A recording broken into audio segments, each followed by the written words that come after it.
नमस्कार, आदाब। Crime petrol सतर्क के ब्लैक हेडलाइंस अध्याय के आज के एपिसोड में आप सबका स्वागत है। कुछ अपराध और अपराधी इतने घिनौने होते हैं कि उनके लिए पब्लिक, पुलिस और मीडिया सबके दिलों में गुस्से और नफरत के अलावा और कुछ नहीं होता। साल 2019 में एक ऐसा ही केस सामने आया था। अरे ऐसे दरिंदों को तो जनता के हवाले कर देना चाहिए। हम इनको सबक सिखाएंगे। क्यों चाहिए कोर्ट, क्यों चाहिए पुलिस? हमारे बीच ना हो, आगे ला देंगे। फांसी दो इनको।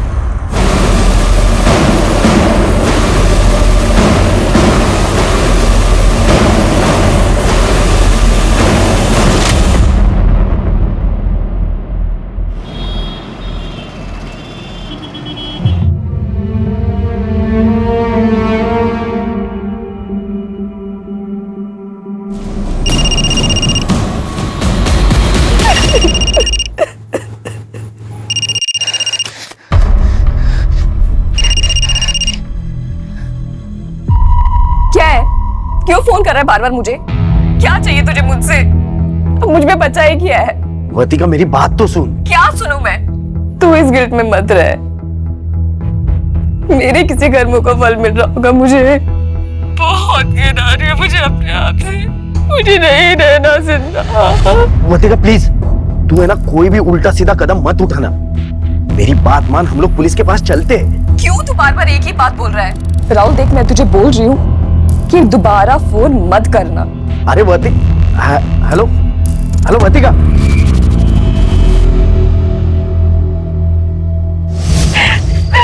अरे वर्तिका क्या कर रही हो? कोई देख लेगा। अच्छा, बाबू को बहुत डर लग रहा है ना? डरता वरता नहीं है तेरा बाबू किसी से। रिस्पेक्ट करता हूँ अपने रिश्ते की, प्राइवेसी की। ये लेक्चर देने के लिए मुझे यहाँ बुलाया ना? जाओ, मैं बात नहीं करती। सुनना वर्तिका, सुनो तो। क्या है? चल शादी कर लेते, फिर तू हमेशा मेरे साथ रहेगी, ठीक है? राहुल सोचना, अगर हम आगे चल के यूं साथ में रहेंगे ना तो ये चुप चुप के मिलने का फन कहाँ से आएगा? अच्छा, तो मेरे बाबू को फन चाहिए और नहीं तो शादी के पहले? या तो अभी मैं फन दिलाता हूँ। चलो। मजाक कर रही थी।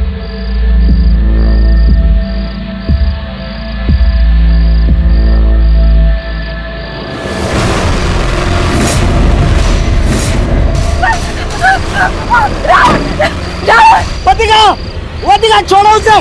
कौन हो तुम लोग? वर्तिका, वर्तिका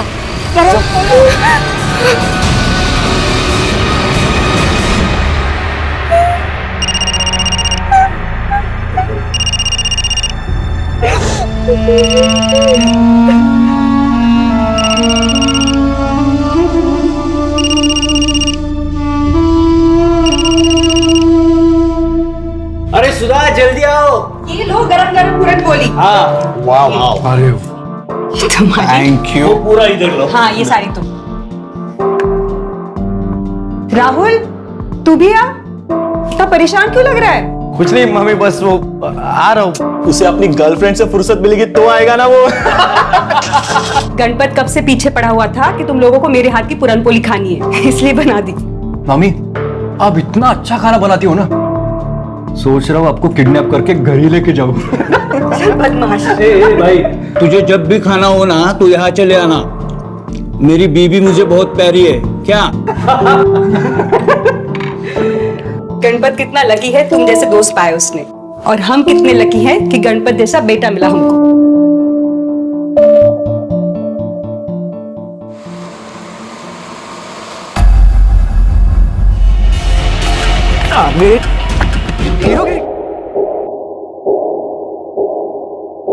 आई बघ ना, दादा का फोन नॉट रीचेबल आ रहा है। तू फिर से ट्राय कर। पता नहीं कहाँ रह गया ये। मैं तो तंग आ गई उससे। देवालाच माहिती काय काय करत असतो हा। लग रहा है क्या फोन? नहीं लग रहा। कहा था तू? हे काय? तू फिर से मारपीट करके आया?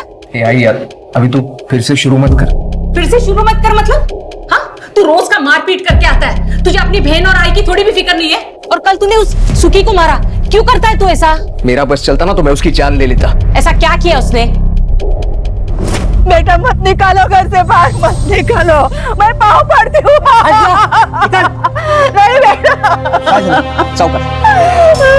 सुखी, पागल हो गया तू? क्या कर रही है? देख अमित, ये मेरे घर का मैटर है, तू बीच में मत पड़। अच्छा, अब समझ में आ रहा है। इस कल आई हुई औरत को देखकर तेरी लार टपक रही है ना? बीवी है वो मेरे। देख रहा है तू? तेरे जैसे जलील बेटे को पीटता हुआ देखकर भी उसे दर्द हो रहा है। देख शुक्री, एक बात याद रख, ये खोली है ना काकी के नाम पर है। तूने दोबारा अगर इसे घर से बाहर निकालने की कोशिश भी की ना, तो अपनी पूरी जिंदगी जेल में गुजारने के लिए तैयार रहना। वो माँ बेटे की बीच की बात है, तुझे क्या करना है तू अपना देखना।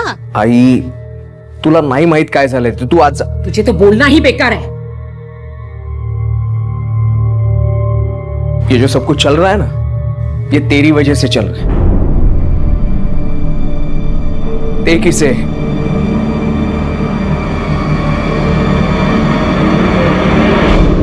ये केस एक गैंग रेप का नहीं था, बल्कि ये केस सीरियल गैंग रेप्स का था।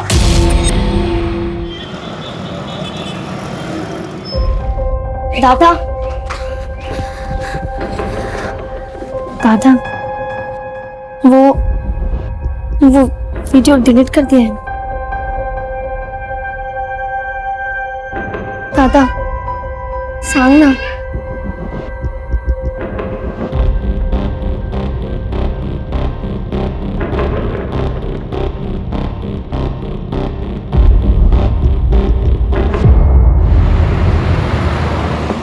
अच्छा सुधा, चल मैं निकलता हूँ। अरे रुक रुको, फाइल रह गई। मामा, हाँ, अब टिफिन लेकर क्यों नहीं जाते? रोज लंच के लिए इतने दूर आते हो। अरे इसी बहाने तेरी मामी से मिल भी लेता हूँ। रोमांस है? तू भी ना। अच्छा चलो जाओ। अरे हाँ हाँ, चलता हूँ चलता हूँ।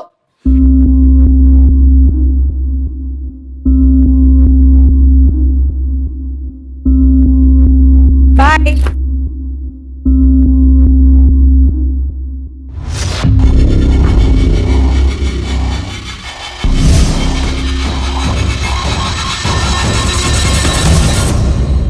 मामी रहने दीजिए, मैं धो लूंगा मेरे कपड़े। क्यों? मामी हूँ तेरी, माँ नहीं हूँ इसलिए फॉर्मेलिटी कर रहा है? मामी मैं तो बस ऐसे ही बोल रहा था। तेरे काम करना मुझे अच्छा लगता है, और फिर हमारा कोई बच्चा तो है नहीं, जो भी है तू ही है। नहीं,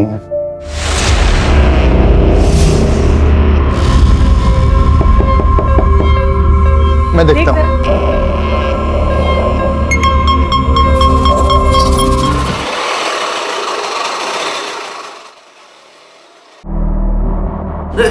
आप लोग यहाँ? अमित पता नहीं कहाँ चला गया है, तो फोन पर नहीं उछले थे। मुझे बहुत डर लग रहा है, आप कुछ कीजिए ना। नहीं, वह नहीं, परेशान मत हो। काका, बड़े साहब से बात करा दीजिए ना। पता नहीं अमित कहाँ चला गया। दादा ऐसे बिना बताए कभी कहीं नहीं जाते। 2 दिन से उनका फोन भी नहीं लग रहा है। कहाँ गया होगा? आई भी निघतो ग। दादा 2 मिनट। अरे अमित, काय झालं? कहाँ जा रहा है तू? अगं दुकानात जातोय मी। रुक, मैं चाय लाती हूँ तेरे लिए। नहीं मग मुझे चाय नहीं चाहिए, मुझे लेट हो रहा है। अरे आम्ही बाजारात पण बघितलं, वो दुकान पे गया ही नहीं, दुकान बंद पड़ी थी। किस चीज की दुकान है? पान पट्टी की दुकान है साहब। कुछ बात हुई थी उसके साथ? इन्हें गुस्सा होकर तो नहीं गया घर से बाहर? सर वैसे तो कोई बात नहीं हुई थी। किसी के साथ लड़ाई? लड़ाई तो ना जाने कितने लोगों के साथ करता रहता है। हीरोगिरी का, तेरी हीरोगिरी निकालता हूं मैं साले। क्या किया तू? वो सुखी को मारा, बेटा मत मारो, सुखी को मत मारना। और वो सुजाता का पति उससे मारपीट कर रहा था, उससे भी लड़ाई की उसने, और कहा कि पुलिस में दे दूंगा। पति पत्नी के बीच की बात है, इसमें उसका क्या लेना देना। घरेलू हिंसा ये पति पत्नी का आपसी मामला नहीं है, वो अपराध है। अगर उसने इंटरफियर किया होगा तो अच्छी बात की। अमित के बारे में उसके दोस्तों के पास पूछताछ करो, उसका फोन भी ट्रेस करो।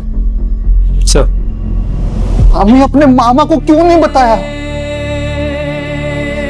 अब रोइए मत, आप चलिए मेरे साथ पुलिस स्टेशन। चलिए, हम पुलिस को सब कुछ बता देंगे। वो कमीने जो भी है ना, पुलिस उनको जहन्नुम से भी ढूंढ निकालेगी। अब चलिए। ठीक है, अगर आप नहीं आ रहे हो ना, तो मैं जा रहा हूँ पुलिस स्टेशन। नहीं पुलिस के पास मत जाना। क्यों मामी? 2 कौड़ी की भी इज्जत नहीं रहेगी मेरी। उनके पास मेरा वीडियो है, वो वायरल कर देंगे। भगवान के लिए किसी से कुछ मत कहना, गणपत में मेरी कसम है। तेरा झगड़ा हुआ था ना अमित के साथ?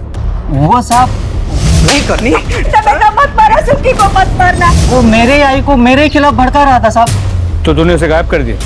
नहीं साहब, मैंने कुछ नहीं किया। साहब कोई मेरे घर के मामले में बोलेगा तो सर ही फोड़ेगा ना उसका साहब। मैं अरे पुलिस के सामने हुल देता है क्या? नहीं साहब, वो मेरा वो मतलब नहीं। वर्तिका चल जल्दी से खाना खा ले। नहीं आई, भूख नहीं है। क्या हुआ बेटा, ऐसा मुंह लटका के क्यों बैठी है? कुछ नहीं हुआ आई। चल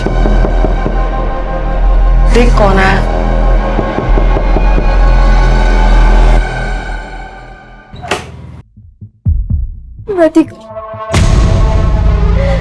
दादा को कुछ पता नहीं चल रहा, पता नहीं दादा कहाँ चले गए।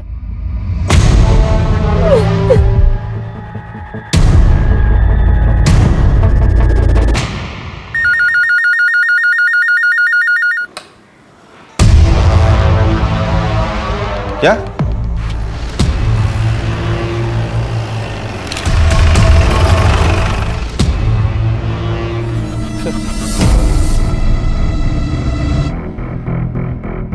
चलिए देख, ब्लड ट्रेल है, लगता है मर्डर यहाँ पे किया गया। फिर बॉडी को घसीट के वहां ले गए और जला दिया। आसपास के पुलिस स्टेशन में पूछताछ करो, कोई मिसिंग कंप्लेंट है क्या? अच्छा, आप लोगों को जरूर कोई गलतफहमी हुई, ये मेरा अमित नहीं है। डेड बॉडी के पास हमें ये 2 मोबाइल मिले। ये वाला मोबाइल तो भाई वाले मोबाइल जैसा। और दूसरा?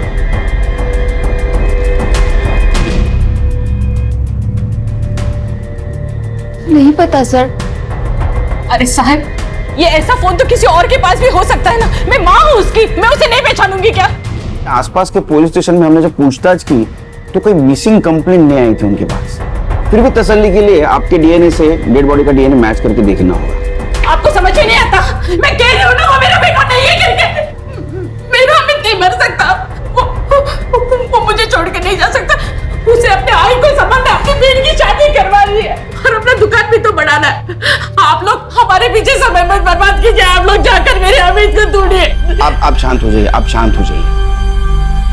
अगर आपकी आई रेडी नहीं है तो आपके डीएनए से डेड बॉडी का डीएनए मैच करके देखना होगा। ये प्रोसीजर है। मैं कह रही हूँ ना, मेरा अमित नहीं है। किरण, तेरे भाई को क्यों कोई मारेगा?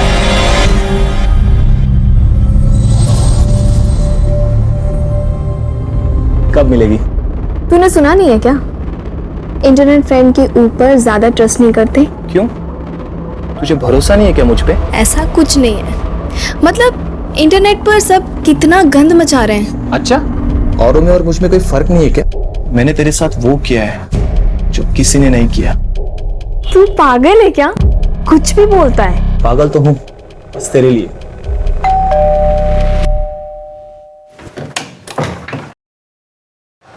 मैम आपका पिज्जा। किसने मंगवाया? नीरू जी ने मंगवाया था। मैं पैसा लेके आती हूँ। नहीं, पेमेंट हो चुका है। ठीक है।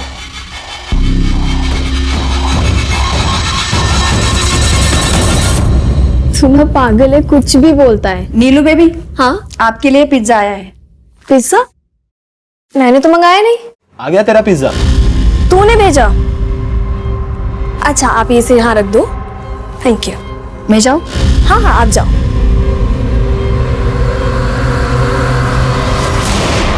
तू एकदम बेस्ट है। तुझे कैसे पता मुझे ये पिज्जा पसंद है? हाँ, मैं जानता हूँ तुझे पिज्जा बहुत अच्छा लगता है। एक बात तो है, तुझ में हिम्मत तो बहुत है। इतनी हिम्मत है कि पिज्जा की जगह पे वहां खुद आ सकता हूँ। तू तो रहने ही दे। सर, अमित की पोस्टमार्टम रिपोर्ट आ गई। उसकी पीठ पे चाकू जैसे किसी तेज चीज से वार किया गया था। बॉडी 75% जल चुकी थी। और सर, उसकी मौत का वक्त 13 अप्रैल को दोपहर 2 से 6 के बीच का। और सर, अमित के कॉल रिकॉर्ड्स, वैसे तो सभी जनरल कॉल्स, लेकिन मरने के 2 दिन पहले से वो एक नंबर पर रेगुलर बात कर रहा था। इनफैक्ट मरने से पहले आखिरी बार उसने उसी नंबर से बात की थी। किसका नंबर है? सर, इनकी बेटी वर्तिका का।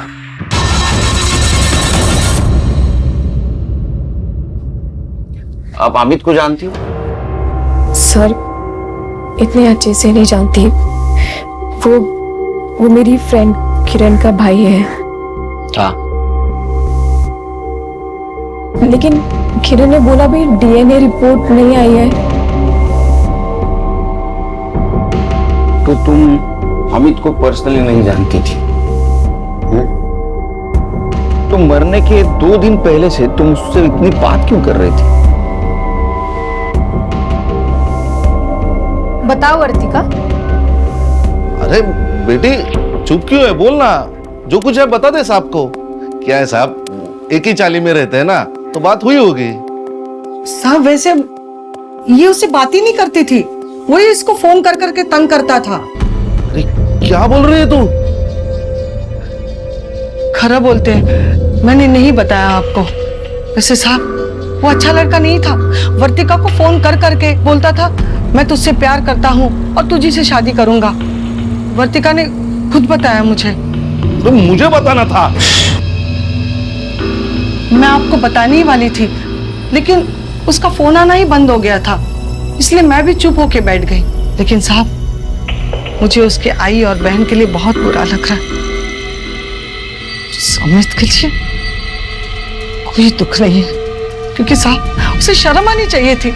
उसकी जवान बहन है और मेरी बेटी को परेशान कर रहा था वो। अच्छा सुन, मंडे को मैं कॉलेज आऊंगी तो तुझसे मिलने आऊंगी, ठीक है? तूने फिर से कुछ भेजा है क्या? तो जाके खुद देख लो।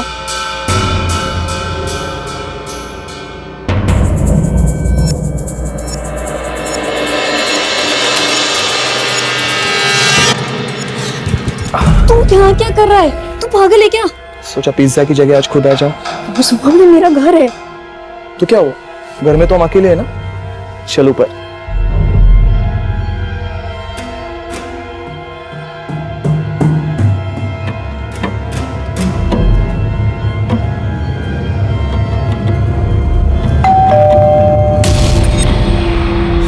यार इस वक्त कौन आ सकता है? कोई मॉम तो नहीं आ गई? क्या यार मर गए। यार एक काम कर, तू ना जल्दी से वॉशरूम में जाके छो। प्लीज जल्दी जा, जल्दी जा।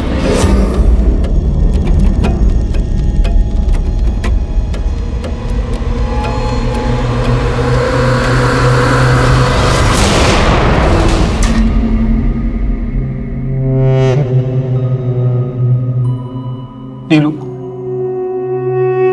चल पुलिस स्टेशन। नहीं, उनके पास मेरे बिना कपड़ों वाले वीडियो से मेरे माँ बाप को पता चलेगा कि तू भी यहाँ था। तो नीलू मैं प्यार करता हूँ ना तुमसे। हाँ मैं बात कर लूंगा ना तुम्हारे माँ बाप से। क्या बात करेगा यार तू मेरे माँ बाप से? क्यों तू जबरदस्ती कर रहा है? वो लड़ा तुझे मुझे कहीं नहीं जाना है। तू चला यहाँ से, सो चला जा यार यहाँ से प्लीज। अकेला छोड़ दे।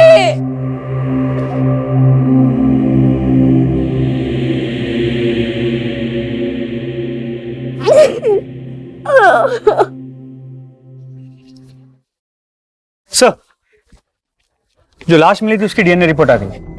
अमित की है।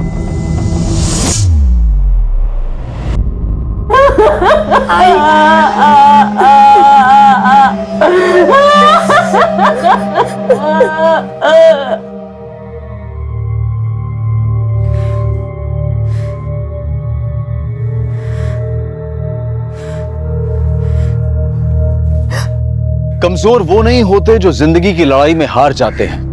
कमजोर वो होते हैं जो लड़ने की कोशिश ही नहीं करते, और उनकी इसी कमजोरी का फायदा उठाते हैं अपराधी।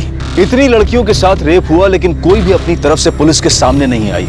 सबको यही डर था कि अगर उनके वीडियोस वायरल हो जाएंगे तो बदनामी होगी। लेकिन वो ये भूल गई कि ऐसा करके वो अपनी पहचान नहीं बल्कि उन अपराधियों को बचा रही थी और उन्हें और बेखौफ बना रही थी। लेकिन जुर्म को चाहे कोई कितना भी क्यों ना छुपाए, वो सामने आ ही जाता है। अमित के केस की तहकीकात में पुलिस के हाथ कुछ बड़े खुलासे लगने वाले थे। सर, अमित के पास से जो 2 फोन मिले थे उनमें से एक फोन तो अमित का था, तो वो फोन क्लीन है, लेकिन वो दूसरा फोन अमित का है या नहीं ये नहीं कह सकते। सर इसका IMEI नंबर भी नकली है और जो सिम लिया गया था वो भी फेक नेम से था। इस मोबाइल से कुछ डाटा मिला है, बहुत इंपॉर्टेंट है सर। सर विठल केस की रिपोर्ट आई है। बाद में बोला था। सर ये जो दूसरा फोन था वो पासवर्ड प्रोटेक्टेड था और उसका पासवर्ड था TRAP। TRAP। ऐसा पासवर्ड कोई क्यों रखेगा? सर इन वीडियोस को देखिए, आप समझ जाएंगे। ये बंद कर, बंद कर। नहीं सर ये सिर्फ एक वीडियो नहीं है, ऐसे 12 लड़कियों की वीडियोस है। वर्तिका, और ये देखिए। पर ये तो अमित की बहन किरण है ना? जी सर। तुम्हें मॉलेस्ट किया गया था, ये बात तुमने हमसे क्यों छुपाई? सर ऐसा कुछ नहीं हुआ। ऐसा हुआ था, सबूत है हमारे पास।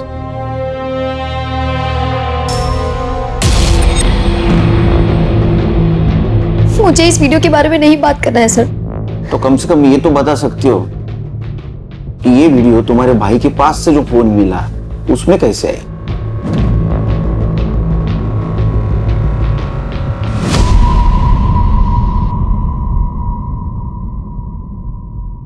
हेलो।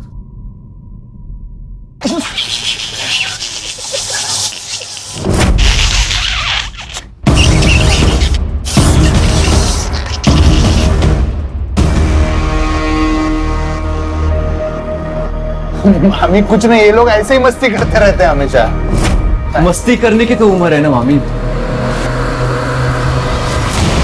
अरे किरण तो कुछ बोलने को तैयार ही नहीं। अगर किरण नहीं बोल रही तो वर्तिका से बात करनी होगी। वर्तिका, साहब आ रहे तुझसे मिलने।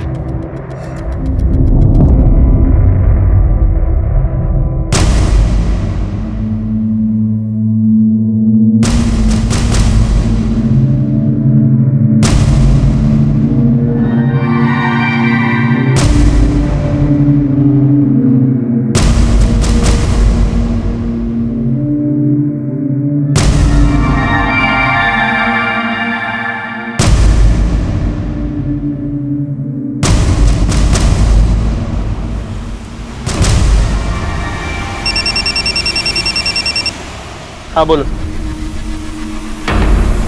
ठीक है सर, गायतोंडे की बेटी वर्तिका ने सोशल मीडिया पे सुसाइड की पोस्ट डाली। क्या?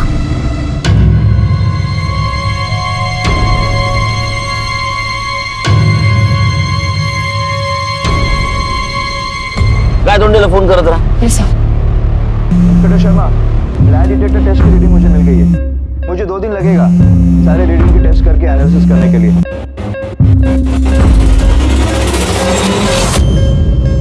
लगा? सर गेट नहीं है। सर मैं ट्राई करता हूँ। बिठा कर रखो, पूरी हिस्ट्री निकालो इसकी। सर रिंग जा रही है, उठा नहीं रहा। चलो चलो जल्दी चलो, जल्दी चलो।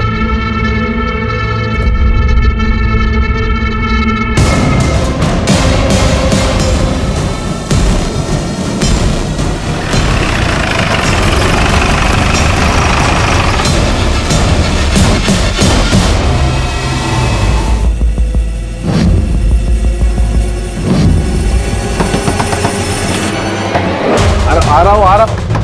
वर्तिका कहाँ है? क्या हुआ साहब? वर्तिका कहाँ है? घर में उसका कमरा कहाँ है? हाँ कमरा वहाँ पे है, लेकिन हुआ क्या साहब? साहब बोलो तो ना, साहब बोलो ना। दरवाजा खोलो।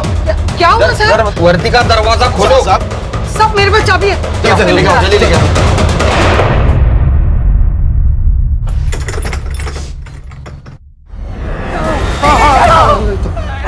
बेटा क्या कर रही थी? वर्तिका, तुम एक पुलिस वाले की बेटी हो, फिर भी इतनी कमजोर। तुमने सुसाइड करने की क्यों कोशिश की? अच्छा ये बताओ, अमित के मोबाइल में तुम्हारा वीडियो कैसे आया? अमित के मोबाइल में तुम्हारा वैसा वीडियो कैसे आया?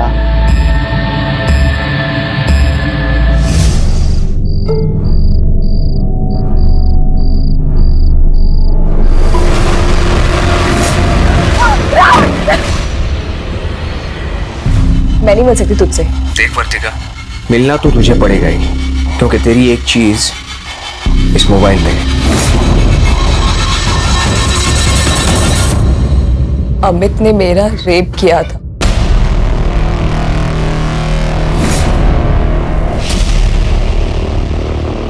ये झूठ है, ये गलत है। झूठ तो तुम बोल रही।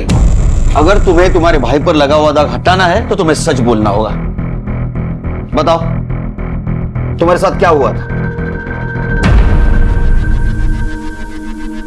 रेप।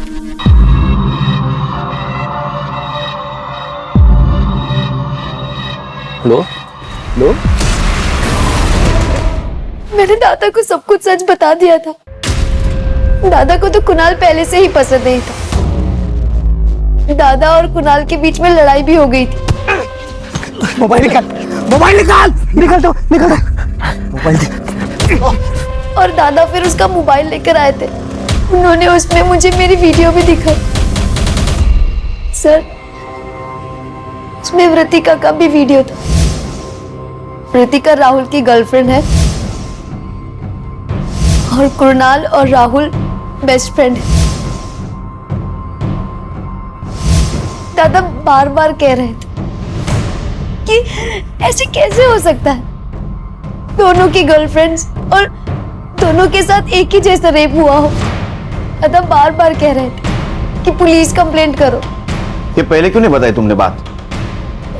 सर, वो लोग मुझे ब्लैकमेल कर रहे थे और कह रहे थे कि वो वीडियो वायरल कर देंगे। कितने लोग थे? 3 लोग थे। मैं वहां राहुल के साथ गई थी और तुमने हमसे झूठ क्यों बोला? क्योंकि अमित बार बार कह रहा था कि राहुल उन लड़कों के साथ मिला हुआ है। अमित, अब तो तेरे पास उसका फोन है ना, प्लीज वीडियो डिलीट कर दे। कम से कम अब तो चैन से जी पाऊंगी मैं। वर्तिका, अरे हम इसे डिलीट नहीं कर सकते, यही तो सबूत है।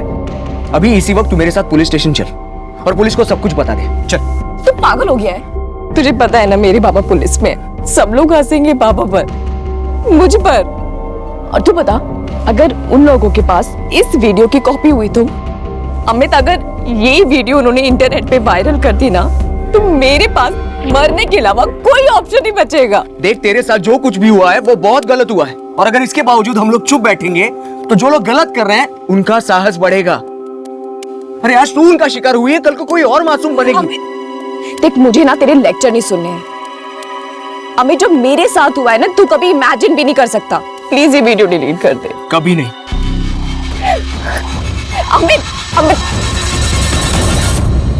राहुल नहीं ऐसे कर सकता, मुझसे प्यार करता है। अच्छा, तो राहुल को बचाने के लिए तुमने अमित पर आरोप लगा दिया। ये वीडियो में ऐसा दिख रहा है कि ये 3 जगह देख रहे हैं। मतलब 3 रेपिस्ट्स हैं। सर, हर केस में एक बॉयफ्रेंड भी तो है। मुझे लगता है ये सीरियल रेपिस्ट है जो गर्लफ्रेंड बॉयफ्रेंड को टारगेट कर रहा है, या तो ये सब मिले हुए हैं।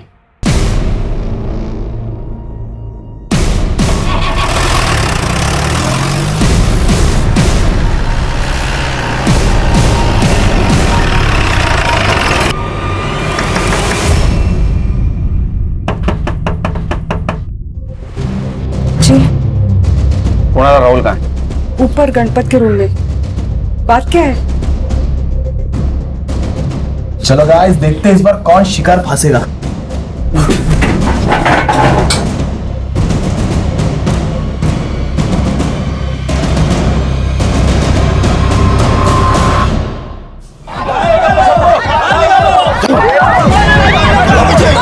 अरे जूतों से मार मार के मार डालो उनको। अरे पानी है, ये पानी है। एनकाउंटर कर दो ये उनको। चला, कोणी कोणी काय काय कसं कसं केलं सांगा।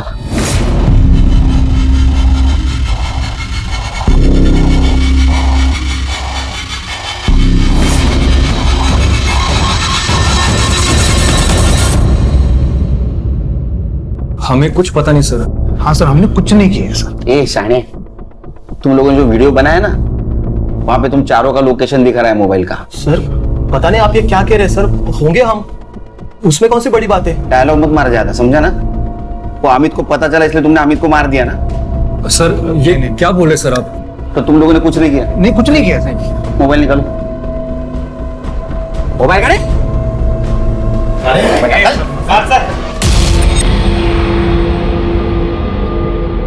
सर गैलरी लॉक्ड है। पासवर्ड? सर आप ऐसा नहीं कर सकते सर, आप बिना सबूत के हमारे मोबाइल चेक नहीं कर सकते। हाँ सर। अगर सबूत मिला ना मुझे तो पहले इतना धोऊंगा ना तेरे को। TRAP टाइप करा।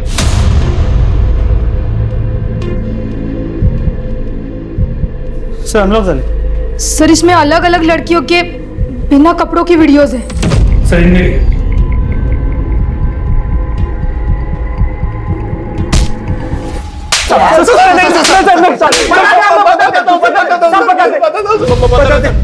सॉरी। अरे बोल ना।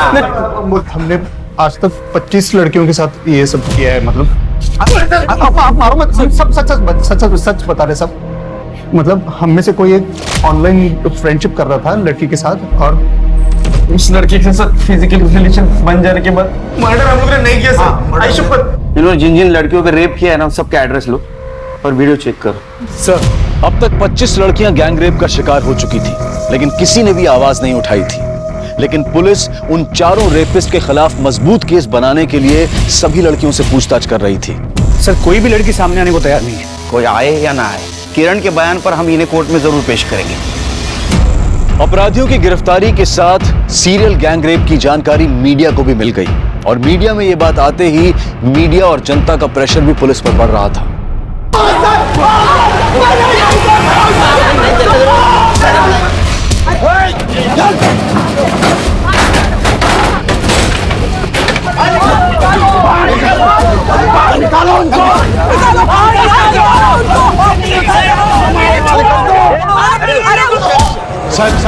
साहब बाहर बहुत हंगामा हो रहा है। तो मेरा दिल तो कर रहा है इन कमीनों को सच में भीड़ के हवाले कर। नहीं सुनीता, पुलिस का काम है कानून की हिफाजत करना, कानून को हाथ में लेना नहीं। लेकिन सर इन्हें कोर्ट कैसे लेकर जाएंगे? कुछ भी हो 24 घंटे के अंदर इनको कोर्ट में पेश करना ही पड़ेगा। अरे ऐसे दरिंदों को तो जनता के हवाले कर देना चाहिए। हम इनको सबक सिखाएंगे। क्यों चाहिए कोर्ट, क्यों चाहिए पुलिस? हमारे बीच ना हो, आग लगा देंगे। फांसी दो इनको। अरे वो तो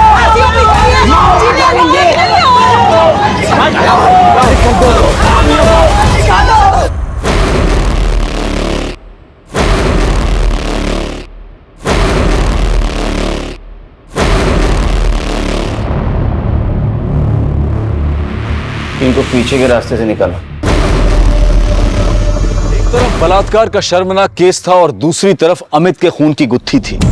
अमित को आखिर किसने मारा था?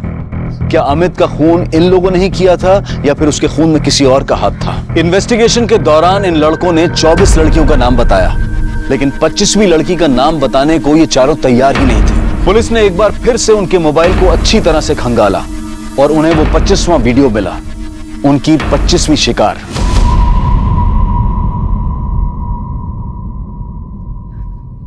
हाँ, मेरा रेप हुआ था, लेकिन मुझे कभी नहीं लगा था कि उन लड़कों में गणपत भी शामिल होगा।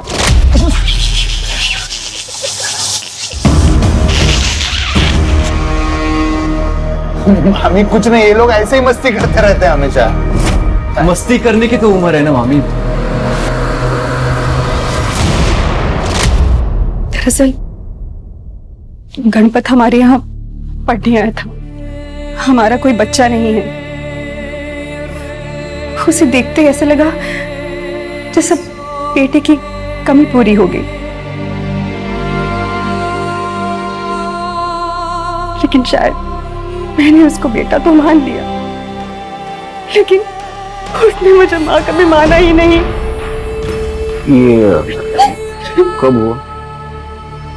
13 अप्रैल को 4 बजे।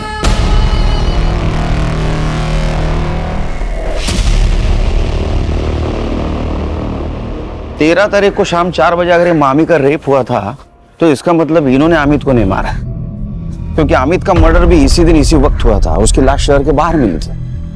अगर इन लोगों ने मर्डर नहीं किया तो फिर कौन हो सकता है? ये अमित वर्तिका और किरण को फोर्स कर रहा था ना पुलिस में जाने के लिए, और दोनों मना कर रही थी। हो सकता है इन दोनों में से किसी ने अमित को मारा हो। एक काम करो, इन दोनों के घर का सीसीटीवी फुटेज कलेक्ट करो 13 तारीख का, और मोबाइल लोकेशन भी। सर, सुमन के साथ बात करके पुलिस को ना सिर्फ उसके साथ हुई हैवानियत के बारे में पता चला, बल्कि अमित के खूनी के बारे में भी क्लू मिला। सर, दोनों घर के बाहर की सीसीटीवी फुटेज आ गई। लगाओ।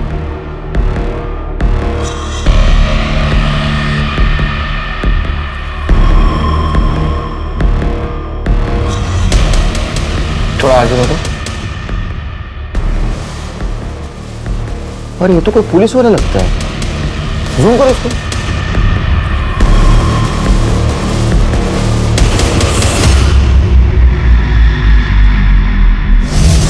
सर कैसी बातें कर रहे हैं आप? एक तो उस घटिया इंसान ने मेरे लड़की की जिंदगी बर्बाद कर दी, और आपको लगता है कि हमने मारा अमित को? झूठ बोल रहा हूं मैं। दाखवा जाना।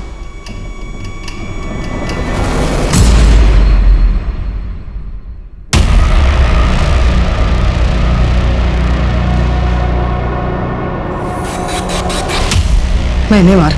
अरे क्या बोल रही है तू? मैंने मार दिया उसे। क्या करती साहब? वो मेरी बेटी के पीछे पड़ा हुआ था, मेरे घर तक पहुंच गया था। अगर अब भी तुमने मेरी बात नहीं मानी ना, तो मैं ये वीडियो वायरल कर दूंगा।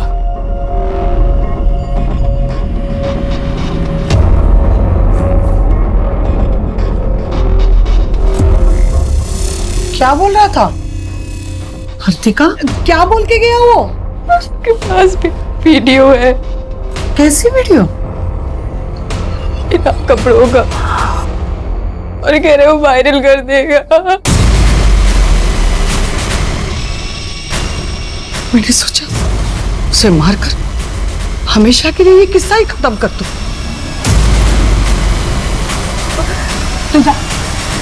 जानकर मैंने उसे वर्तिका के फोन से फोन किया और शहर के बाहर सुनसान जगह बुलाया। मैंने उसे मार डाला मैंने उसे। साहब, मुझे लगता मैंने कुछ गलत नहीं किया। बहुत गलत किया आपने। अमित एक अच्छा लड़का था, वो सबके बारे में अच्छा सोचता था।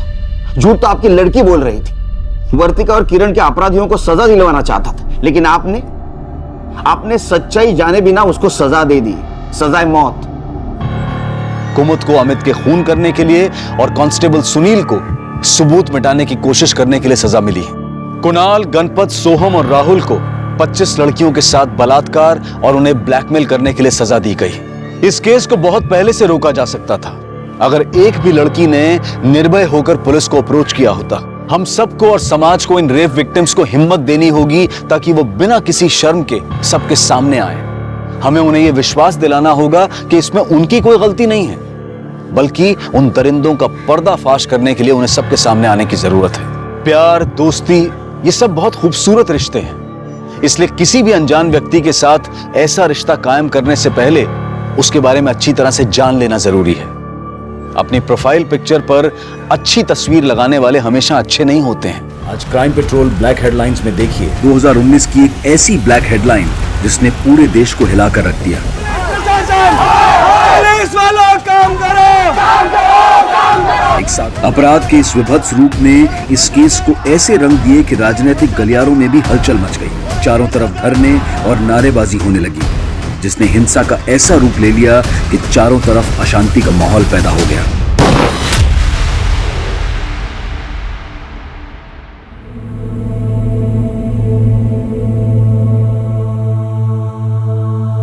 माँ, अरे ये सब हटाओ, देखो मैं तुम्हारे लिए क्या लेकर आया।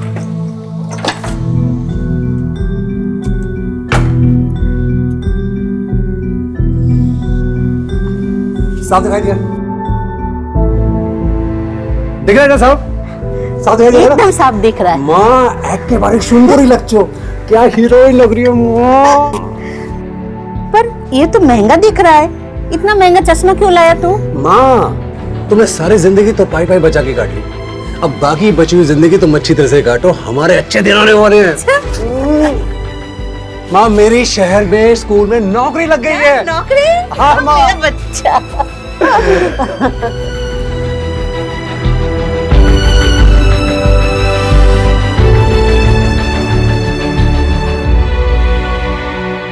अरे माँ मैं यहाँ खुश हूँ, तू मेरी इतनी चिंता क्यों करती है? तू इतना दूर रहता है, चिंता तो होती है ना। काश तू इस बार काली पूजा में गांव आ पाता तो। अरे माँ, भाई ना कैसे आते? भाभी इतना लंबा सफर थोड़ी ना कर सकती है इस वक्त। हाँ मेरी माँ जानती हूँ। तपन बहू कहाँ है? और प्रतुल भी दिखाई नहीं दे रहा है। अरे माँ प्रतुल तो पूजा करने के साथ ही बाहर चला गया है। आपको तो पता है उसको रोकना बड़ा मुश्किल काम है।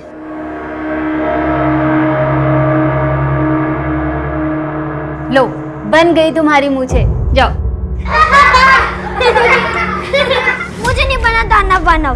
बेटा दानव तो लड़कों को ही बनना पड़ता है, और आप तो महादानव शुंभ हो। आपको डरना नहीं है, डराना है, गुस्से से ललकारना है। ओ कालिका, तुम में अगर शक्ति है तो मुझसे युद्ध करो, ऐसे। और आपको काली बन के प्रतुल यानी महादानव से युद्ध करके उसे मार गिराना है। नहीं नहीं मैडम, मैं नहीं मारूंगा, और इस इकरा से तो बिल्कुल नहीं। मैं काली हूँ और तू दानव, मरना तो पड़ेगा। नहीं, मैं मारूंगा तुझे। मम्मी पहले ये दानव की मूछें निकाल दो, वरना वो आके मुझे मार देगी।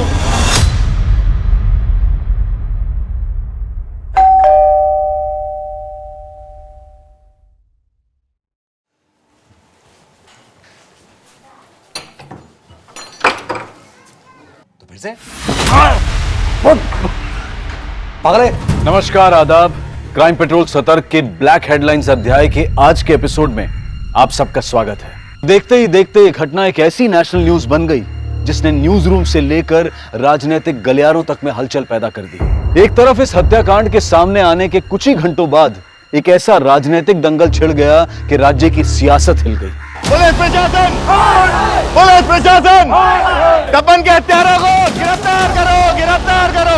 पुलिस प्रशासन, पुलिस प्रशासन, पुलिस प्रशासन, पुलिस प्रशासन। शांत हो जाइए, हमें अंदर जाने दीजिए प्लीज। हम नहीं हटेंगे, हम नहीं हटेंगे। हट जाइए, हमें अंदर जाने दीजिए प्लीज। हम नहीं जाने देंगे। एक महीने में हमारे 5 कार्यकर्ताओं की हत्या हुई है। इस बार तो बल्कि पूरे परिवार को ही खत्म कर दिया उन लोगों ने। हमारा विश्वास प्रशासन और पुलिस पे से हमेशा के लिए उठ गया है। और ये अपोजिशन पार्टी केएलबी, ये लोग इसमें शामिल है, हमें पूरी तरह से मालूम है। और तो और वो तुम्हारा सुजय घोष, उस पार्टी का नेता, तुम लोगों के साथ मिला हुआ है। नहीं जाने देंगे। पुलिस प्रशासन, आरएलपी दल के लोग अपने कार्यकर्ता तपन और उसके परिवार वालों की हत्या को लेकर सड़कों पर आ गए हैं, और पुलिस वालों के कहने पर भी वो मानने को तैयार नहीं है। पुलिस प्रशासन,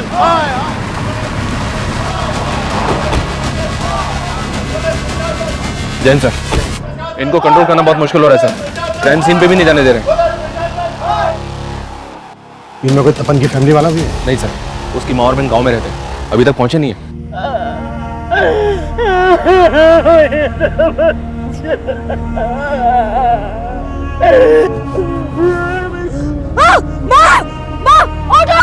ऑटो रोको।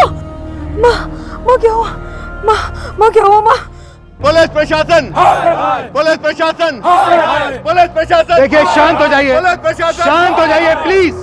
देखिए इस वक्त मैं एक पुलिस ऑफिसर के नाते नहीं बल्कि एक इंसान होने के नाते आप लोगों से बोल रहा हूँ। जिन लोगों के लिए आप इंसाफ की मांग कर रहे हैं, घंटों से उनके मृत शरीर अंदर पड़े हैं। कम से कम उनकी बॉडीज तो हमें ले जाने दीजिए। और एक बार जरा ठंडे दिमाग से सोचिए, अगर हम लोग इन्वेस्टिगेट नहीं करेंगे तो उन्हें न्याय कैसे दिलवा पाएंगे, इंसाफ कैसे दिलवा पाएंगे? मैडम चलिए हटिए।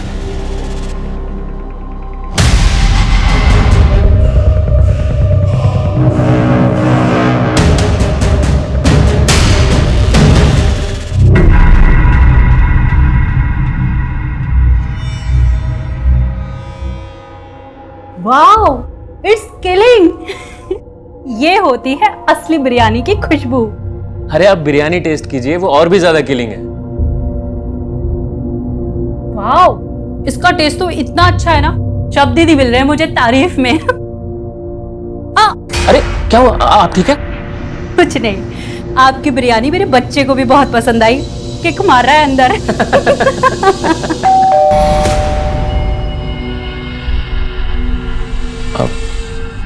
मैं देखता हूँ। गंदी बात होती है। अच्छा तुम? तपन दादा, मैं तो बिरयानी देने आया था। अरे प्रतुल बेटा, तुम तो बड़े अच्छे लग रहे हो, मुझे लगा के हैं। नाना बच्चे नहीं बुरे होते हैं, आप तो मुझे बुरा ही बोलोगे। इकरा के पापा जो हो। प्रतुल, अंकल से ऐसे बात नहीं करते ना। प्रतुल, प्रतुल। अच्छा मैं चलता हूँ।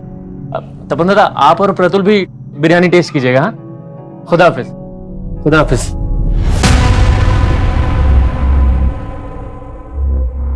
कहाँ जा रहे हो? पुलिस के सामने अपना मुंह खोला ना तो मेरा और अपनी बेटी का मरा मुंह देखोगे।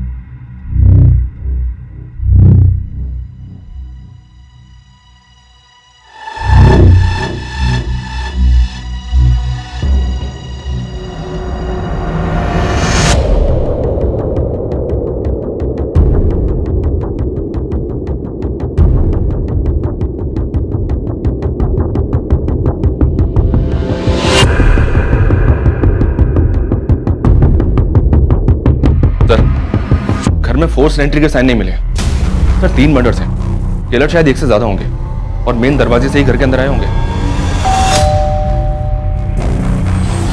तपन और इसकी बीवी के मर्डर्स काफी ब्रूटल। और यहाँ इनके बच्चे को देखो। जो किलर तपन की प्रेग्नेंट बीवी के घर पर इतनी बेदर्दी से वार करता है, वो बच्चे को सिर्फ गला दबाकर मारता है। आखिर चल क्या रहा होगा किलर के दिमाग में? ये आरएलपी पार्टी वाले तो इन मर्डर्स को राजनीतिक रंजिश ही बता रहे हैं सर। इन लाशों का हाल देखकर तो गहरी रंजिश लग रही है। ऐसा लग रहा है कि एंगल पर्सनल रहा होगा। अगर किलर्स मेन डोर से आए होंगे तो शायद उनके लिए दरवाजा खोला गया होगा। मे बी तपन की फैमिली की जान पहचान वाले रहे हों। गौतम, आसपास पता करवाओ, शायद कल रात किसी ने किसी को आते जाते देखा हो। सर।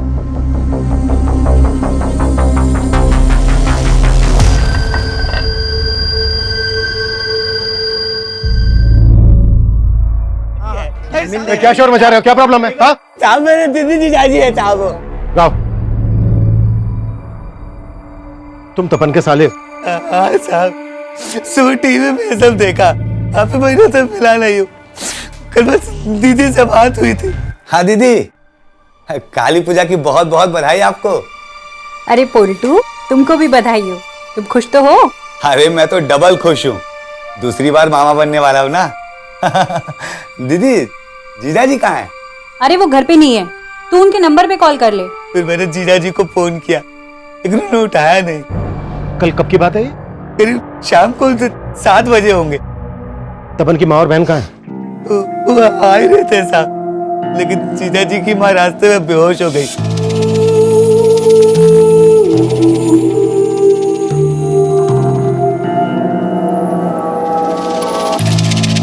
कल रात आपने किसी को तपन के घर पे आते जाते हुए देखा था? हमने नहीं देखा साहब। सर, इनका कोई भी पड़ोसी खुल के सामने नहीं आ रहा। समझ में नहीं आ रहा कि कोई कुछ जानता भी या नहीं। ये इस पॉलिटिकल हंगामे का असर है।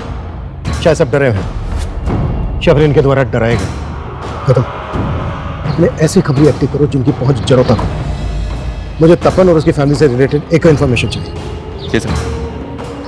चाहिए। सर, आपको क्या लगता है इन हत्याओं के पीछे किसका हाथ है? सर, एक तरफ आरएलपी पार्टी के नेता पारस सिन्हा के इस मामले में बयानबाजी चल रही है, वहीं दूसरी तरफ पुलिस इस मामले में अपनी कोई भी प्रतिक्रिया देने से बच रही है। दो बिल्लियों की लड़ाई में ना रोटी हमेशा बंदर ही खाता है। बाबा, मैं आपसे कुछ बात कर रहा हूं, अपनी जमीन तो बचा लोगे ना आप? अपनी जबान को थोड़ा लगाम लगा। क्यों चुप गई मेरी बात? या उनके मौत के बारे में सुनकर आपका गला भराया? बाबा एक बात ध्यान रखना, ये वही लोग हैं जिन्होंने आपका गला पकड़कर आपकी पस्तून तक गीली कर दी थी। कम से कम अपनी बहन के सामने तो अपनी जबान से गंदगी मत निकाल। बात करता है। ये तपन और संगा की कॉलेज टीम है। जिन जिन के साथ भी इन दोनों की बात हुई थी, उन सबको बुला के इंक्वायरी करो। सर।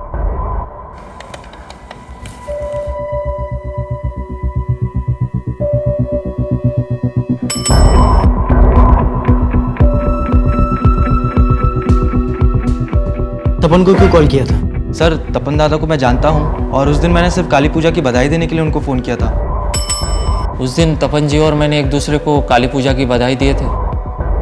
हो सकता है काली पूजा का बहाना लेकर कोई सच छुपा रहा हो। हम किसी को हल्के में नहीं ले सकते। तपन और संगा के कॉल रिकॉर्ड्स में जितने लोग भी हैं उनको इन्वेस्टिगेट करो। तुमने बताया कि कत्ल वाले दिन तपन की माँ की भी तपन से बातें हुई थी।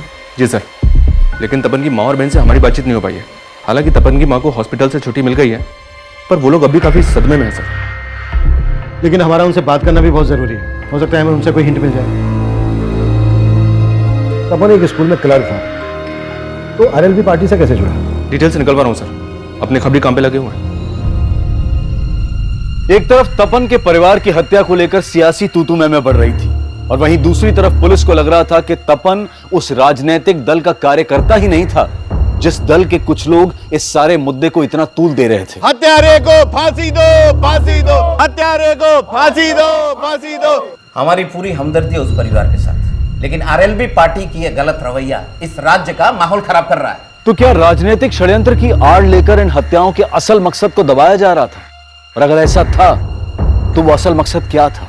केस इतना बड़ा हो गया था कि तपन के परिवार को जानने वाले अड़ोसी पड़ोसी भी खुलकर गवाही नहीं दे रहे थे, लेकिन उन्हें भरोसे में लेने की कोशिश पुलिस लगातार कर रही थी, लेकिन कोई सामने नहीं आ रहा था। और पुलिस जल्द ही तपन की मां और बहन से भी मिली। सर उस दिन भाईना और भाभी से बात हुई थी। अरे माँ, मैं यहाँ खुश हूँ, तू मेरी इतनी चिंता क्यों करती है? तो इतना दूर रहता है, चिंता तो होती है ना। भाभी से बात कराइए ना।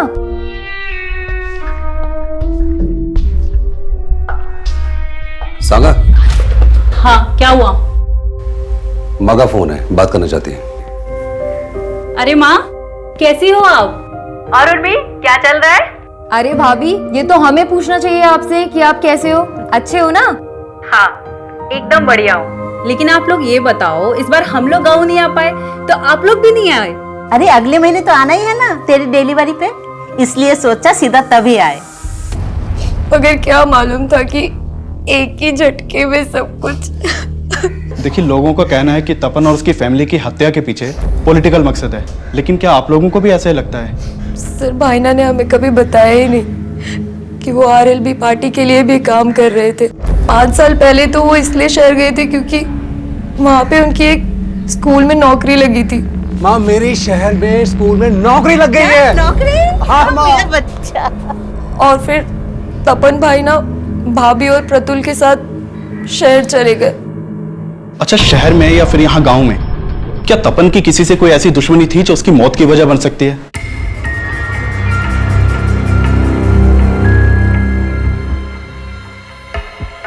सर, तपन के घर से जो सामान मिला था उसमें डायरी भी थी, इस पे तपन की बीवी का नाम लिखा हुआ है, उसी की होगी। हाँ देखी थी ये डायरी मैंने। क्या लिखा है इसमें? सर डायरी को देखकर ऐसा लग रहा है जैसे वो इसे रोज लिखती होगी। इसमें काफी कुछ ऐसा है जो किसी अफेयर की तरफ इशारा करता है। अफेयर? जी सर।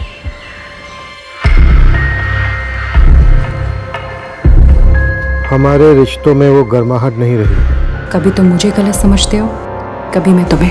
सागा, हाँ क्या हुआ? माँ का फोन है, बात करना चाहती है। अरे माँ कैसी हो आप?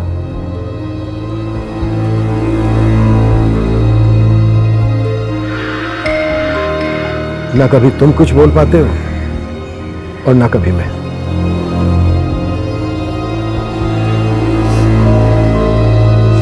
हमारा सिर्फ एक ही दुश्मन है और वो है तपन का बाप। उसने मुझे सालों पहले ही छोड़ के दूसरी शादी कर ली। मैंने बच्चों को किसी तरह बड़ा किया, इसलिए तपन बचपन से ही अपने बाप से नाराज था।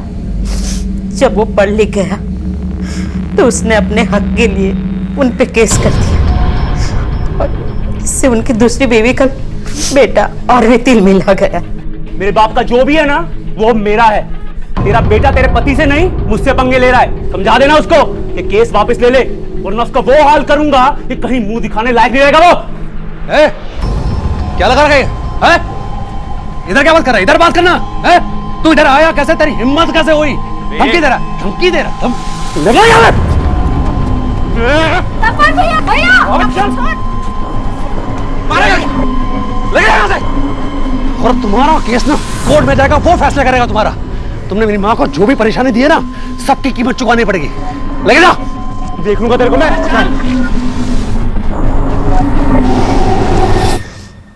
आखिरकार हमने केस जीत लिया था और अदालत ने हर जाने के साथ साथ उनकी आधी जायदाद हमारे नाम करवाने का फैसला सुनाया था। तो आप लोगों को ऐसा लग रहा है कि तपन और उसके बीवी बच्चे को मारकर उसने आपसे बदला लिया है?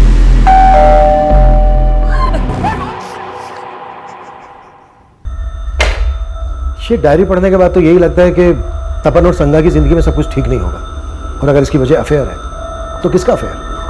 क्या उसके आने से हमारे फासले बढ़ गए या फासलों की वजह से कोई हमारे दरमियान आया? तपन और संगा की जिंदगी में अगर कोई तीसरा था तो वो किससे ताल्लुक रखता था, तपन से या संगा से? ये क्लियर नहीं है। उन दोनों के कॉल रिकॉर्ड से भी कोई हिंट नहीं मिला है कि अगर उन दोनों में से किसी का अफेयर होगा तो किससे होगा। इनमें से जिसका भी अफेयर था उसका परिणाम इतना घातक कैसे हो गया कि पूरे परिवार को इतनी बेदर्दी से मार डाला गया? इस पोस्टमार्टम रिपोर्ट के मुताबिक तपन के शरीर पर 13 बार हुए, संगा के शरीर पर 16 बार थे और उनके बेटे को सिर्फ गला दबा के मार डाला। काफी अटपटा है ये। इस केस में जो भी एंगल सामने उभर कर आए हमें उन सब पर काम करना होगा। क्या पता कब कौन सा एंगल वजह बनकर सामने आ जाए। जी सर। हाँ मानिक बोलो। सर एक नया एंगल सामने आया है और ये तपन के पिता से जुड़ा हुआ है। तपन के पिता? तू सीख ले।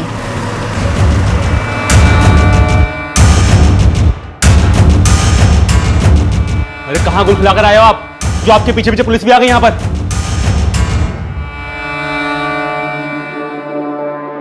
अरेंदु साहब, सब तो बोल रहे हैं कि उनको केएलबी पार्टी वालों ने मार दिया और आप हम पर शक कर रहे हैं। आरएलबी पार्टी वाले सही बोल रहे थे। आप लोग केएलबी पार्टी वालों को बचाने के लिए हमें फंसाओगे। चुप, बिल्कुल चुप। बहुत ज्यादा बोलता है ना तू। अभी अगर सच नहीं बोला ना तूने तो यही धुलाई होगी तेरी। साहब जब कुछ किया ही नहीं तो आपकी धुलाई के डर के मैं कोई झूठ को थोड़ी स्वीकारूंगा। साहब माना कि पहले भूल हो गई थी, लेकिन कोर्ट के आदेश के अनुसार मैंने अपना आधा हिस्सा दे दिया था उन्हें, पर वो तपन पूरी जमीन हड़पना चाहता था। पूरी जमीन? हाँ साहब, पूरी जमीन। जमीन बिकी नहीं थी, आधा हिस्सा उनका था।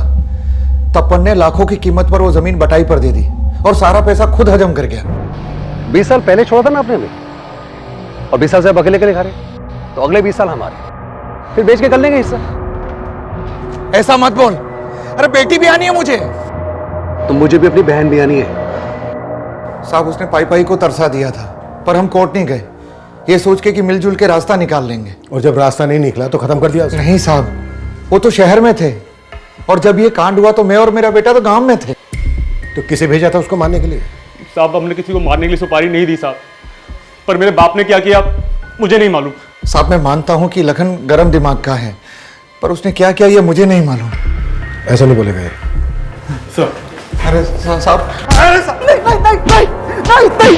अपोजिशन पार्टी केएलबी, ये लोग इसमें शामिल है, हमें पूरी तरह से मालूम है।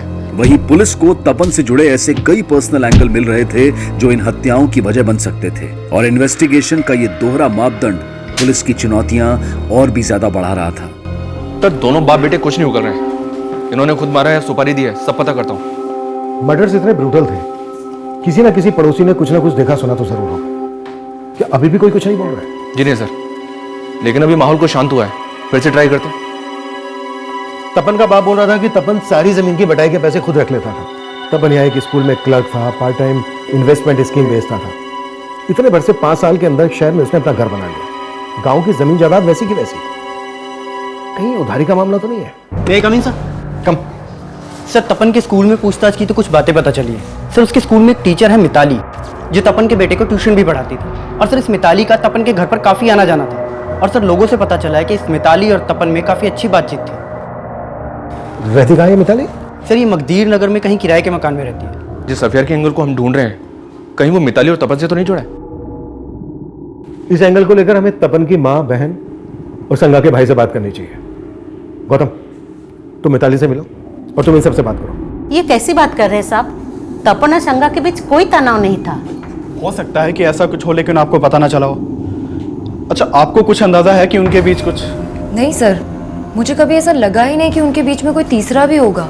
जीजा जी का कुछ ऐसा होता तो दीदी मुझसे छिपाती नहीं। ये भी तो हो सकता है कि तुम्हारी दीदी का कोई पास्ट हो। क्या उनका किसी के साथ कुछ? नहीं सर, ऐसा कुछ नहीं था।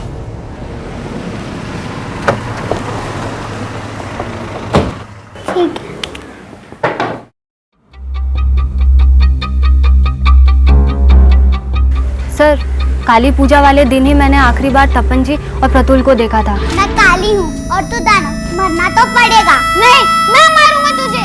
उठो बेटा, उठो, आप उठो, उठो, उठो, उठो, उठो। ये क्या कर रहे बेटा? मुझे घर जाना है। फिर वो प्रतुल को ले गए और अगली सुबह उन सबके मर्डर का पता चला। देखिए, हमें पता चला तपन और संगा का रिलेशन ठीक नहीं चल रहा था। आपका तो उनके घर भी आना जाना था। इसकी हिंट तो होगी आपको। नहीं सर, मुझे तो कभी ऐसा कुछ नहीं लगा। जब भी उनके घर जाना होता था दोनों खुश ही लगते थे। प्रतुल ने जब से आपकी क्लास ज्वाइन की है ना, बहुत अच्छा कर रहा है। अच्छा तो करेगा ही। आपने टीचर जो ऐसी चूज की है। ठीक है, जरूरत पड़ी तो हम आपसे दोबारा बात करेंगे। सर, एक मिनट। सर, तपन जी आरएलबी पार्टी में कितना एक्टिव थे ये मैं नहीं जानती, लेकिन वो समाज सेवा में हमेशा आगे रहते थे।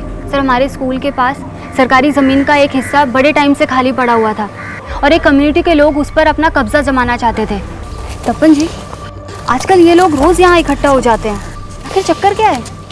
मुझे खबर मिली है कि ये लोग इलीगल तरीके से जमीन को हथियाने की कोशिश कर रहे हैं, जो मैं होने नहीं दूंगा। अरे बच्चों की जगह ही है। मैं कोर्ट में इनके खिलाफ पिटीशन दायर करने वाला हूँ। सर, उनके पिटीशन डालने की वजह से ही कोर्ट के आदेश पे वो जमीन म्युनिसिपल कॉर्पोरेशन को दे दी गई। तो मतलब आप कहना चाहती हैं उन लोगों ने तपन के परिवार को? हो सकता है। उनका नेता उस्मान बड़ा ही दबंग आदमी है। हो सकता है उसको पता चल गया हो कि वो पिटीशन तपन जी ने ही फाइल की थी।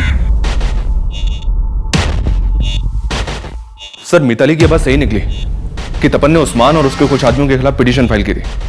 ये उस्मान तपन के घर के नजदीक ही रहता है। मानी को भेजा है उस्मान को बुलाने के लिए।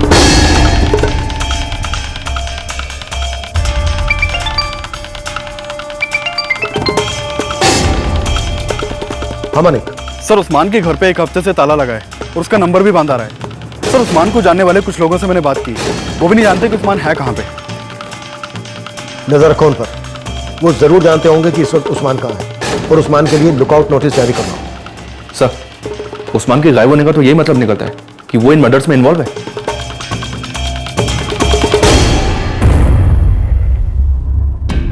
इस केस में हम अफेयर वाले एंगल को भी रूल आउट नहीं कर सकते। माना हमने मिताली ने उस्मान के बारे में बताया जरूर, लेकिन यह भी तो हो सकता है कि वो अपना राज छुपा गई हो। सांगा की ये डायरी साफ इशारा करती है कि तपन और सांगा के बीच कोई तो तीसरा था।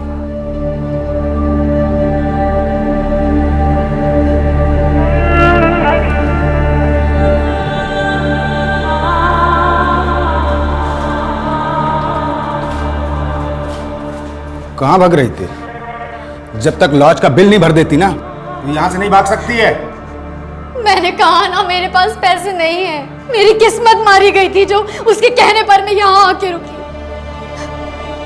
उसने कहा था कि काली पूजा की रात वो यहाँ आ जाएगा, पर अभी तक नहीं आया। काली पूजा से 15 दिन हो गए हैं और 15 दिन के मुझे पैसे चाहिए, समझी? बंद करो इसकी खिदमत। कोई जरूरत नहीं है फालतू बिल बढ़ाने की, समझे? और निगरानी रखना।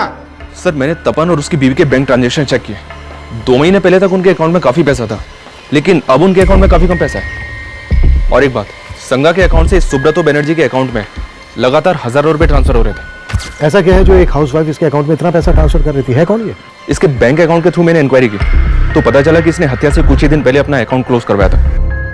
जो नंबर इसने अकाउंट से लिंक किया हुआ था वो भी बंद है। जो एड्रेस दिया हुआ था वहां से भी घर खाली कर चुका है। हो सकता है सर ये वही तीसरा हो जिसके साथ संगा का अफेयर था।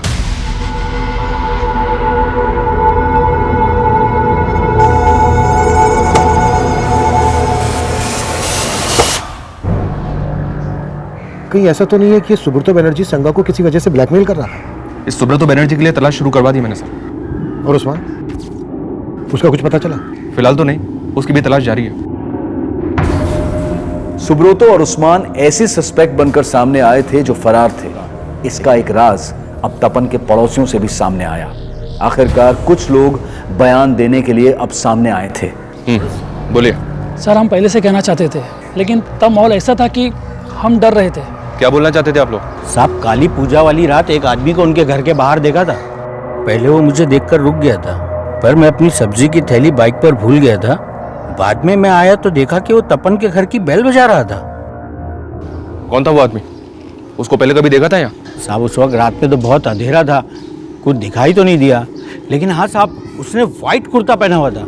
हाँ सर, मैंने भी देर रात में एक आदमी को तपन के घर से निकलते हुए देखा था, लेकिन उसने व्हाइट कुर्ता नहीं पहना हुआ था। क्या इनमें से कोई था? इतना ध्यान नहीं है साहब, काफी अंधेरा था। ये तपन परिवार के बारे में और क्या जानते हैं आप लोग? उनका किसी के साथ कोई झगड़ा? सर झगड़ा तो किसी के साथ भी नहीं था, लेकिन हाँ साहब हमसे तो इशाक भाई जानते थे उनके बारे में। इशाक कौन? वो सामने वाला घर है साहब उनका, इशाक भाई। काफी आना जाना था उनके घर में, काफी क्लोज थे उनके परिवार से। मैं आपके पैर पड़ती हूँ, मुझे जाने नहीं दे सकते तो कम से कम मुझे मेरा फोन तो दे दीजिए। क्या करेगी फोन लेके? अरे जो तुझे यहाँ छोड़ गया उसका तो फोन बंद आ रहा है। मैं किसी और को फोन करके इंतजाम कर दूंगी। अभी तक इतने दिनों से बोल रही थी कि उसके अलावा तेरा कोई नहीं है, अब किससे करेगी फोन? चुपचाप यहीं बैठ।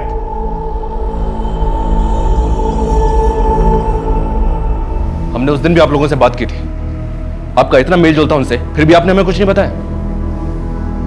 अरे सर कुछ पता होता तो बताते ना, हमने कहा ना हमने उस रात कुछ नहीं देखा।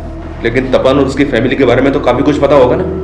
हमें पता चला है कि तपन और संगा के बीच कुछ भी ठीक नहीं चल रहा था, इसकी वजह क्या होगी? पता नहीं सर, हमने तो ऐसा कुछ नोटिस नहीं किया और हमें तो यही लग रहा था कि वो दोनों खुश ही होंगे। सर सुब्रतो के बारे में पता किया, सुब्रतो एक हिस्ट्री शीटर है और 420 के केस दर्ज है उसके नाम पे। सर सुब्रतो लोगों का पैसा पोंजी स्कीम में लगवाता था और फिर गायब हो जाता था। अलग अलग शहरों में अलग अलग नाम से कई बैंकों में अकाउंट मिला है उसका और सब काफी समय से वांटेड है। तो क्या इसने संगा के साथ भी फ्रॉड किया होगा? इस वक्त कहाँ है? ये तो नहीं पता सर, लेकिन कलिंगा पुलिस उसे काफी समय से ढूंढ रही है और उन्हें उसकी एक लीड भी मिली है। उन्हें लगता है कि वो फूलबनी में छिपा हो सकता है। उनके टच में रहो, किसी भी हाल में हमें ये सुब्रतो चाहिए। Okay sir.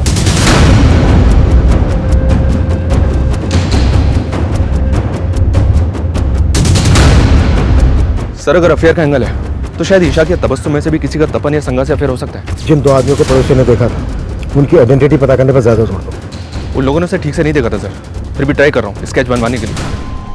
तपन के घर के बाहर देखे गए अनजान आदमी का स्केच बनवाने की पुलिस ने कोशिश तो की, लेकिन जो स्केच बनकर सामने आया उसको पहचान देना नामुमकिन नजर आ रहा था। सर उस्मान के बारे में पता चला, ये उस्मान इशाक की बीवी तबस्सुम का दूर का रिश्तेदार भी है।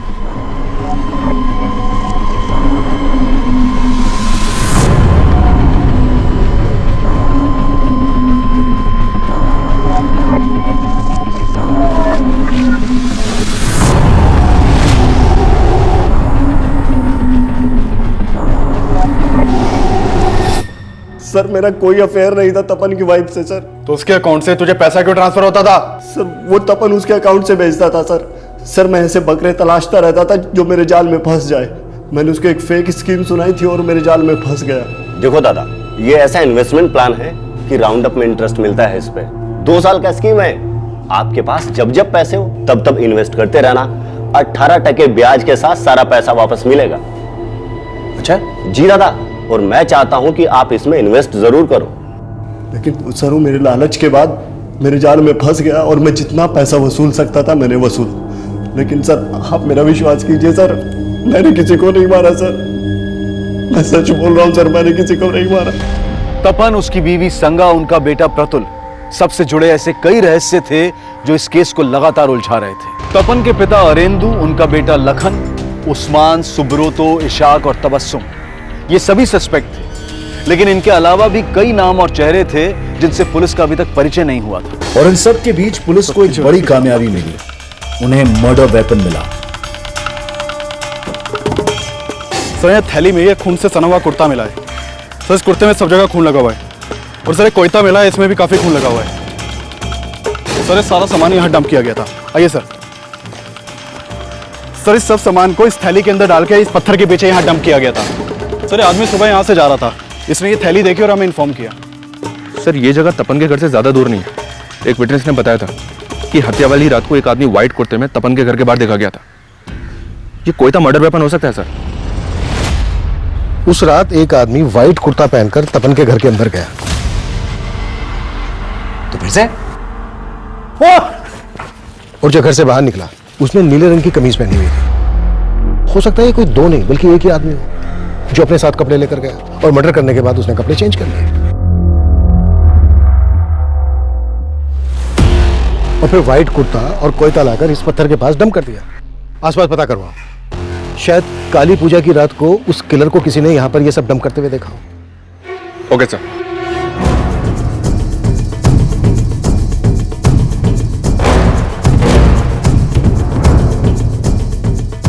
हाँ साहब, काली पूजा की रात मैंने एक आदमी को वहां देखा था। रात देर हो गई थी, मेले से वापस आ रहा था, उसी समय मेरी नजर उस पर पड़ी। साहब वो ऐसे घूर के मेरी तरफ बढ़ा कि मैं तो घबरा ही गया था। क्या उस आदमी ने नीले रंग की शर्ट पहनी थी? हाँ शायद। उस आदमी की तस्वीर बनवाने में क्या आप हमारी हेल्प कर सकते हैं? सुजोय जी, आरएलबी पार्टी के 5वें कार्यकर्ता की हत्या, वो भी उनके पूरे परिवार समेत। हमारी पूरी हमदर्दी है उस परिवार के साथ, लेकिन आरएलबी पार्टी की ये गलत रवैया इस राज्य का माहौल खराब कर रहा है। लेकिन उनके इल्जाम आपकी पार्टी पर नहीं, सीधे आप पर हैं। उनका आरोप एकदम मिथ्या है। हम लोगों ने ऐसा कोई गलत काम किया ही नहीं। वो लोग ऐसे तपन और उसकी फैमिली के मर्डर्स को लेकर तो ऐसी राजनीति हो रही है जैसे तपन आरएलबी पार्टी में कोई बहुत बड़ा नेता था। और सोशल मीडिया की वजह से तो इतनी अफवाह फैल गई है कि पूरा का पूरा शहर जल उठा है। सर, ये तपन स्कूल में क्लर्क होने के साथ साथ लोगों को इंश्योरेंस और इन्वेस्टमेंट स्कीम्स भी बेचा करता था। इसने आरएलबी पार्टी के कई लोगों को ऐसी स्कीम्स बेची थी, इसलिए पार्टी दफ्तर में इसका आना जाना था। लेकिन मैं जब पार्टी नेता पारस सिन्हा से मिला तो उसने बोला तपन ने हमारी पार्टी ज्वाइन की थी। तपन ही क्या, मैं और हमारे सारे कार्यकर्ता बहुत से काम करते हैं। इसका मतलब ये नहीं कि हम पार्टी में नहीं हैं। लेकिन जिस तरह का ये माहौल पैदा किया जा रहा है उसे तो ऐसा ही लग रहा है कि कहीं इन मर्डर्स का मकसद पॉलिटिकल माइलेज हासिल करना तो नहीं है। माइलेज तो मिल रहा है सर, आरएलबी पार्टी और उसके नेता पारस सिन्हा को। तो क्या इन मर्डर्स में शायद या फिर ये मर्डर्स किसी और मकसद के लिए हुए हों और ये इसे अपने फायदे के लिए इस्तेमाल कर रहे हैं। जो भी है, हम सुजय और उसकी पार्टी के लोगों को क्लीन चिट तो नहीं दे सकते।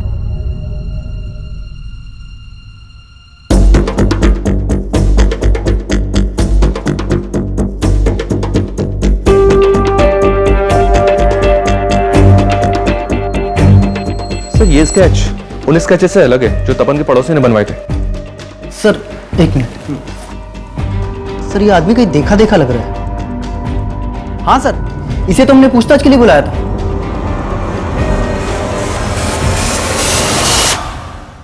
इसका नंबर तपन के कॉल रिकॉर्ड्स में था। रिकॉर्ड्स से क्या हो? सर ये देखिए सर, इसका नाम बादल है, इसका फोन नंबर और एड्रेस दोनों है हमारे पास। आप जिस नंबर को डायल कर रहे हैं वो इस समय स्विच ऑफ है। फोन बंद है सर।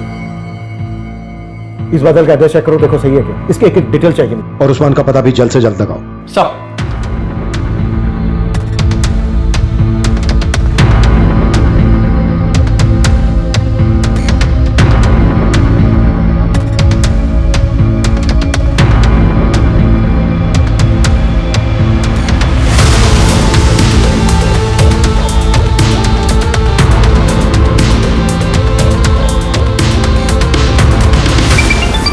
हाँ गौतम बोलो। सर, बादल के घर पे भी ताला लगा हुआ है। और एक बात, आसपास इंक्वायरी की तो पता चला कि बादल पास के गांव की एक लड़की को भी भगा ले गया था। लड़की भगा ले गया था? पता करो इस लड़की का इसके इससे कोई कनेक्शन है क्या?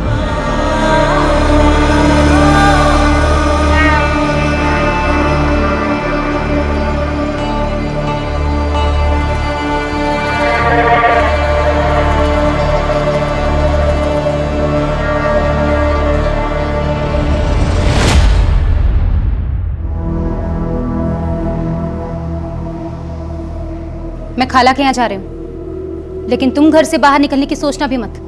इकरा, जी अम्मी। तुम्हारे अब्बू घर से बाहर निकले तो फौरन मुझे फोन करना।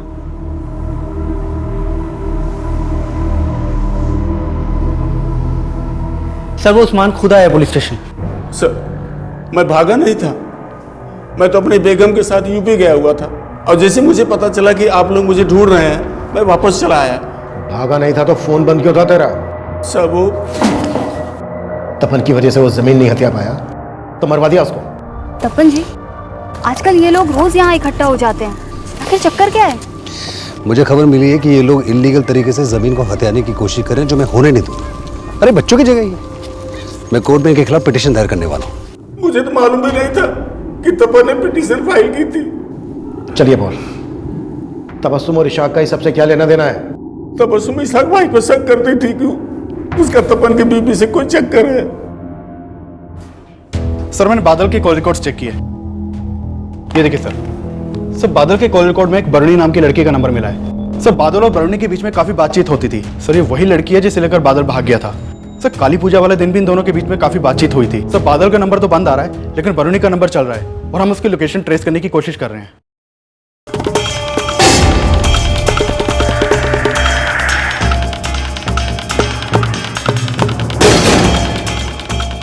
देखिए मुझे अभी से ले जाने दीजिए, मेरे पास अभी पैसे नहीं है। मैं आपको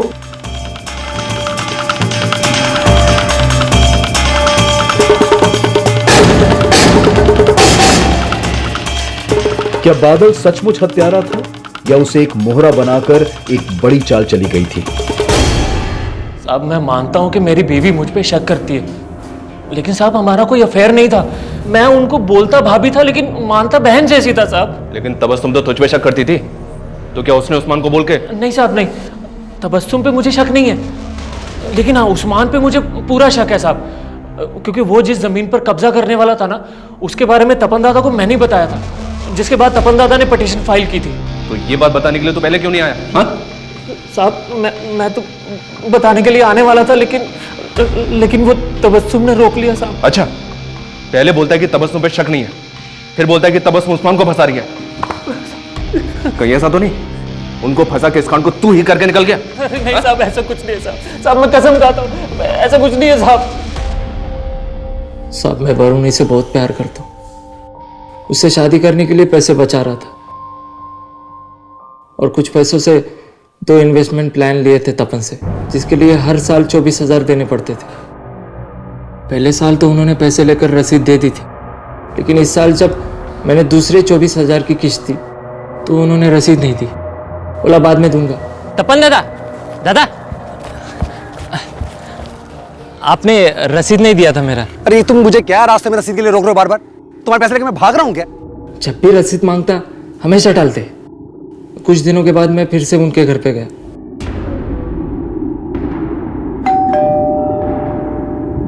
नमस्ते भाभी। तुम फिर आ गए? वो तपन जी से मिलना था मुझे। अरे कितनी बार तुमसे बोला यहाँ मत आया करो, बार बार मुंह उठा के चले आते हो। भाभी को परेशान कर रहा है, क्यों आया तू यहाँ पर? दादा आपने बोला था आज आप मुझे रसीद दे दोगे, दे दो ना मेरी। अरे तुझे मैंने कहा है ना कि रसीद बन जाएगी तो तुझे बुला के दे दूंगा ना। आप मुझे पैसे नहीं दे रहे, रसीद नहीं दे रहे, इसका मतलब आप मुझे धोखा दे रहे। मैं धोखा दे रहा हूँ? तो कौड़ी का आदमी नगदन मत आना यहाँ पर। साहब तपन और उसकी बीवी ने मुझे बहुत बेइज्जत किया था साहब। उस दिन ऐसा लगा कि वो तपन जिसने पैसा पैसा जोड़कर आज ये मकाम हासिल किया था, उसे मुझ जैसे एक छोटे से इंसान के मेहनत के पैसे की कोई कदर ही नहीं। मेरा माथा ठनक गया साहब, और मैंने सोच लिया कि मैं इन दोनों को बताऊंगा कि एक छोटा सा इंसान अपनी मेहनत की कमाई के लिए क्या कर सकता है। तो फिर से सिर्फ 24,000 रुपए के लिए तूने तपन और उसके पूरे परिवार को मार डाला। तपन तुझे रसीद नहीं दे रहा था ना, उसके 8 साल के बच्चे की क्या गलती थी? उस मासूम को क्यों मारा तूने? और उसके अजन्मे बच्चे को भी मार डाला, जिसने भी जन्म नहीं लिया था, कोख में था, उसकी क्या गलती थी?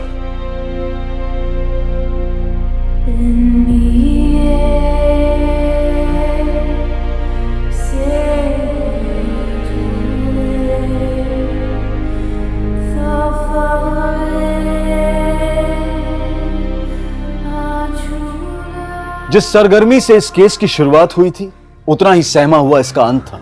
सिर्फ 24,000 रुपए की एक रसीद को लेकर हुई कहासुनी ऐसी जघन्य हत्याओं की वजह बन गई। पर तपन और सांगा के बीच जिस तीसरे इंसान को तपन और सांगा के तनाव की वजह समझा जा रहा था, उस बारे में पुलिस को कुछ भी नहीं मिला था। अपने परिवार को एक बेहतर जिंदगी देने के लिए तपन ने उम्र भर संघर्ष किया, और जैसा कि मिताली की कहानी के नायक के साथ हुआ, एक समय के बाद तपन को भी कामयाबी की चाबी मिल ही गई। लेकिन समय के साथ उसकी परछाई में ऐसी सेंध लगी कि वो बादल के लिए नायक से खलनायक में तब्दील हो गया। यह खुलासा जितना चौंकाने वाला था, उतने ही चौंकाने वाले थे वो दावे जिनको लेकर बड़े बड़े भ्रम फैलाए गए और आरोप प्रत्यारोप का विभत्स खेल खेला गया। ये ऐसी ही भ्रांतियां हैं जो किसी बेकसूर को मॉब लिंचिंग का शिकार बना देती हैं। कहीं पत्थरबाजी तो कहीं आगजनी। ये भ्रांतियां हमारे समाज को भटका रही हैं। इसलिए हमेशा ऐसी भीड़ का हिस्सा बनने से बचें जहां पर तर्क वितर्क का नहीं, सिर्फ कुतर्क का हल्ला मचता हो। अब मैं अनूप सोनी आपसे विदा लेता हूं, फिर मुलाकात होगी क्राइम पेट्रोल सतर्क के ब्लैक हेडलाइंस अध्याय में एक और नए केस के साथ। और याद रखें, क्राइम और आपके बीच में सिर्फ इतना फर्क है कि आप कितने सतर्क हैं। सतर्क रहें, सुरक्षित रहें। जय हिंद। इस तरह के और भी एपिसोड देखने के लिए हमारे चैनल को सब्सक्राइब करें और बेल आइकन दबाना ना भूलें।